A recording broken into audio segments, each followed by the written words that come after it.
Hello friends, welcome back.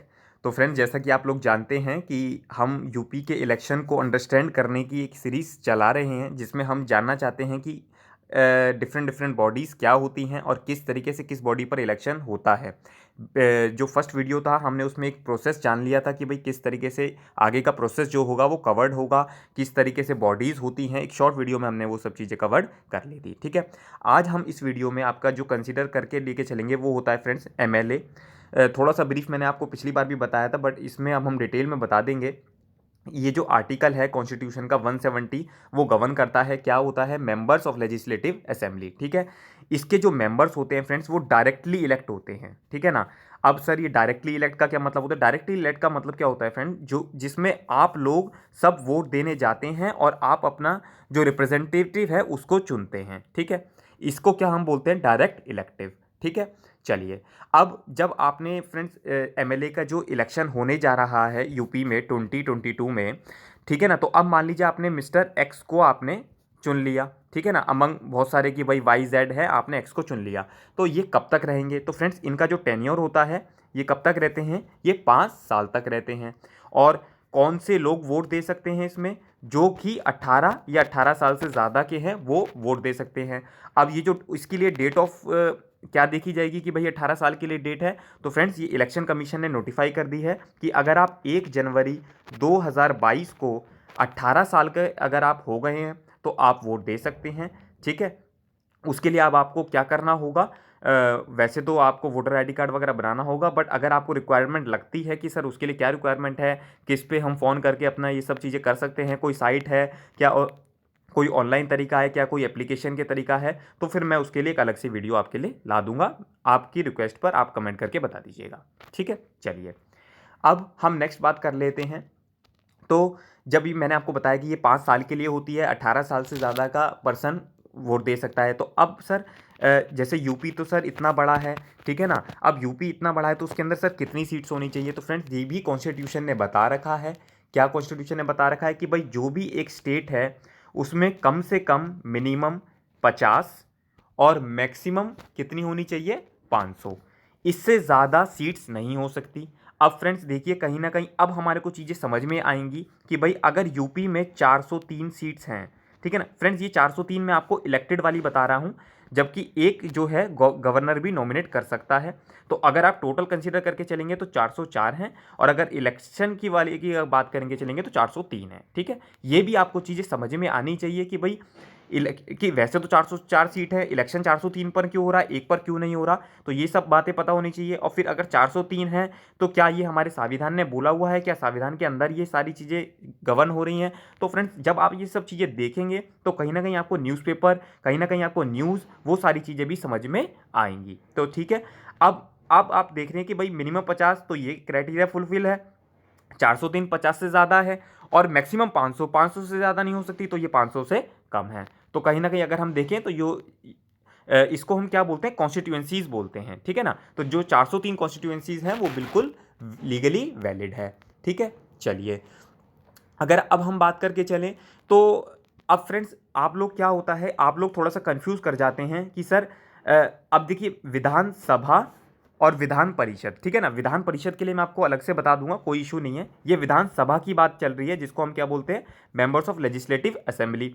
अब उसमें sir एक आ जाता है फ्रेंड्स, जो सेंट्रल लेवल पर गवर्न करती हैं उनको हम क्या बोलते हैं? लोकसभा और राज्यसभा। तो फ्रेंड्स, कहीं ना कहीं देखिए, ये तो 2024 में होगा इलेक्शन, तो इसकी तो कहीं ना कहीं तक कुछ बात ही नहीं आई।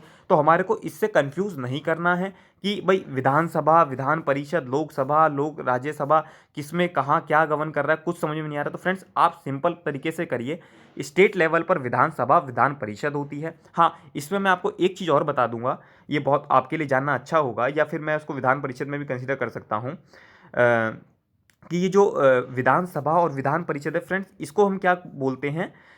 यूनी, अगर सिर्फ एक स्टेट है जिसमें सिर्फ विधानसभा है, उसे क्या बोलते हैं? Unicameral. ठीक है ना, मतलब सिर्फ वहाँ पर विधानसभा एक हाउस है। और ऐसे ही अगर विधान परिषद अगर है विधानसभा के साथ, तो उसको हम क्या बोलते हैं? बाई कैमरल लेजिस्लेचर, ठीक है ना। अब ये विधान परिषद किस किस स्टेट्स में है, ठीक है ना, ये अब हम विधान परिषद का जब मेंबर्स ऑफ लेजिस्लेटिव काउंसिल का लेक्चर बनाएंगे छोटा सा, उसमें ये सब चीज़ें कवर कर लेंगे, ठीक है। चलिए, तो अब अगर अब हम बात करें तो मैंने आपको बता दिया कि जो राज्यसभा है और जो जैसे कि अगर मैं आपसे बात करूं, एक चीज़ मैं आपको समझा देता हूं कि जैसे विधानसभा हो गई फ्रेंड्स आपकी स्टेट लेवल पर, उसी तरीके से आपकी जो लोकसभा होती है वो होती है सेंट्रल लेवल पर, ठीक है ना। इन दोनों को ही क्या बोला जाता है, लोअर हाउस, ठीक है ना। लोअर हाउस मतलब क्यों, क्योंकि इसमें जो बिल्कुल नीचे से लोग आते हैं, बिल्कुल लोअर लेवल से, एक तरीके से जन के प्रतिनिधि होते हैं, इसलिए इसको बोला जाता है लोअर हाउस। और जबकि राज्यसभा और विधान परिषद में क्या होता है, सीनियर मेंबर्स भी होते हैं, इसलिए उसे क्या बोला जाता है, अपर हाउस, ठीक है ना। तो आपको लॉजिक भी चीज़ों का समझ में आना चाहिए कि हम इस चीज़ को ये बोलते हैं तो इस चीज़ को ये क्यों बोला जाता है, और अगर चीज़ें इस तरीके से कैरी आउट होंगी तो ये हमारे को समझ में आ जाएंगी, ठीक है ना। चलिए, तो बेसिकली अगर अब इसकी अगर हम क्वालिफिकेशंस की भी बात करना चाहें तो हम क्वालिफिकेशंस की भी बात कर सकते हैं कि भाई अब आपने सर ये बता दिया कि भाई हमारे को इतना समझ में आ गया कि अब एमएलए हमारे को चूज करना है अपना, ठीक है ना, जिसको हम हिंदी में क्या बोलते हैं, विधायक, ठीक है ना।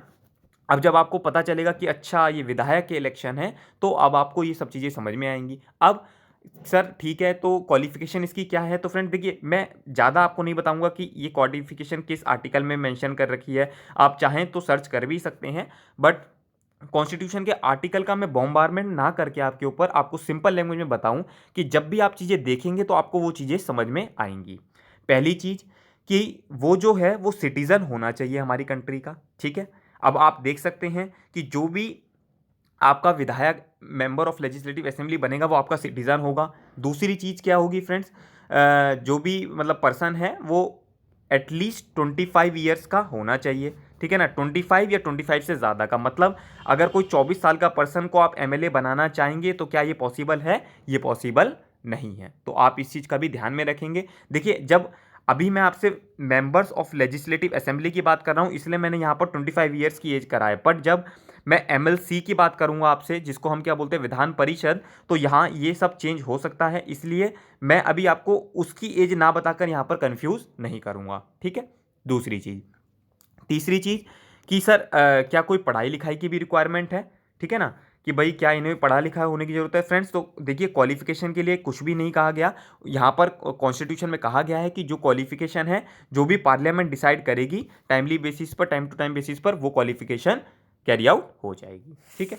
चलिए, अब तो कोई दूसरी बात हो गई तो यस फ्रेंड्स, एक एक्ट भी है। एक्ट होता है क्या, पीपल ऑफ रिप्रेजेंटेटिव एक्ट 1951, जो कि ये सारी चीज़ें गवर्न करता है कि भाई इलेक्शन का पोल क्या होगा, किस तरीके से वोट्स होंगे, और वो सारी क्वालिफिकेशन डिस्क्वालिफिकेशंस कि भाई अगर जो भी मेंबर है करप्टेड है या कोई क्राइम किया है उसने तो वो वोट का अधिकार नहीं हो सकता, वो सारी चीज़ें बातें हम उसमें रख के चलते हैं, ठीक है। चलिए, अब कोई नेक्स्ट बात है सर कि तो जो भी मेंबर्स ऑफ लेजिस्लेटिव असेंबली का मेंबर बनना चाहता है उसको ये सारे रिक्वायरमेंट्स जो हैं आपके फॉलो करने पड़ेंगे, ठीक है ना।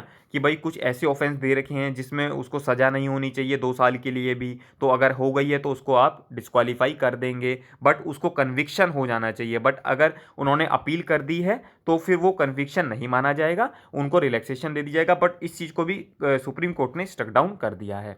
मैं डिटेल्स में इस तरीके की बातें डालकर आपको कंफ्यूज नहीं करना चाहूँगा, आप सिंपल तरीके से ये सारी चीज़ें समझकर चल सकते हैं, ठीक है। अच्छा, अगर अब हम डिस्क्वालिफिकेशन की बात करें कि सर ये तो क्वालिफिकेशन हो गई कि भाई क्या क्या चीज़ें होनी चाहिए, अगर हम बात करें कि क्या क्या चीज़ें नहीं होनी चाहिए, तो जो नहीं होनी चाहिए जैसे कि फ्रेंड्स किसी भी ऑफिस, ठीक है ना, इसको हम क्या बोलते हैं, ऑफिस ऑफ प्रॉफिट, मतलब कोई भी गवर्नमेंट या स्टेट गवर्नमेंट में उसकी कोई पोजीशन ना हो कि जिससे उसको ऑफिस ऑफ प्रॉफिट का आप ये समझ सकते हैं हिंदी में कि वो सैलरी या कोई किसी से पैसा जो गवर्नमेंट से वो ना उठा रहा हो, ठीक है ना, पहली चीज़। दूसरी चीज़ क्या हो गई, दूसरी चीज़ वो अनसाउंड माइंड मतलब पागल ना हो, ठीक है ना, कि भाई कोई पागल है उसी को आपने रिप्रेजेंट कर दिया, तो वो सब क्राइटेरिया नहीं है। तीसरा क्या है कि वो इंसॉल्वेंट ना हो, मतलब दिवालिया ना हो, ठीक है। और चौथा कि मतलब अब उसकी जो सिटीजनशिप है वो ना चली गई हो, ठीक है ना। तो ये 3-4 क्राइटेरिया हैं, इसके बेसिस पर आप देख सकते हैं कि भाई जो भी आप अपना चुनिंदा या जो आप अपना प्रतिनिधि चुन रहे हैं वो आपका क्वालिफाइड है या डिसक्वालीफाइड है। तो फ्रेंड्स मैं आशा करता हूँ आपको ये एमएलए की जो थोड़ी सी ब्रीफ बातें हैं वो आपको समझ में आ गई होंगी। नेक्स्ट लेक्चर में हम एमएलसी को कंसीडर करेंगे और उसको थोड़ा सा डिटेल में कंसीडर करेंगे कि देखिए मैंने आपको बताया कि एमएलए में 403 सीट्स हैं हमारी जिस पर हम इलेक्ट करते हैं, बट एमएलसी के तो चुनाव नहीं होते। अगर चुनाव नहीं होते तो इसमें कैसे मेंबर्स आते हैं और फिर इसमें कितनी सीट्स हैं, यूपी में कितनी हैं, तो वो थोड़ा सा हम डिटेल में बातें करके चलेंगे। अगर आपको जानने की इच्छुक हैं ठीक है ना, तो आप उसको बिल्कुल देखिएगा। मैं आशा करता हूँ आपको ये सब चीज़ें अच्छी लगेंगी, बिकॉज फ्रेंड्स एक एजुकेटेड सिटीजन से ये आशा करी जाती है और ये इस टाइम तो हॉट टॉपिक है, बट मैं चाहता हूँ कि आप लोगों को ये सब चीज़ें समझ में आए और तब आप इलेक्शन को समझें कि भाई किस तरीके से इलेक्शन किया जा रहा है। ठीक है फ्रेंड्स, तो hope you like my video. तो आप कमेंट करके आप अपना बता सकते हैं। अगर आपका कोई भी क्वेश्चन है प्लीज़ आप उसको लिखिएगा, मैं उस पर ज़रूर वीडियो या आपको कमेंट के जरिए ही आपको आंसर दे दूंगा। ठीक है फ्रेंड्स, तो मिलते हैं नेक्स्ट लेक्चर में। Thank you.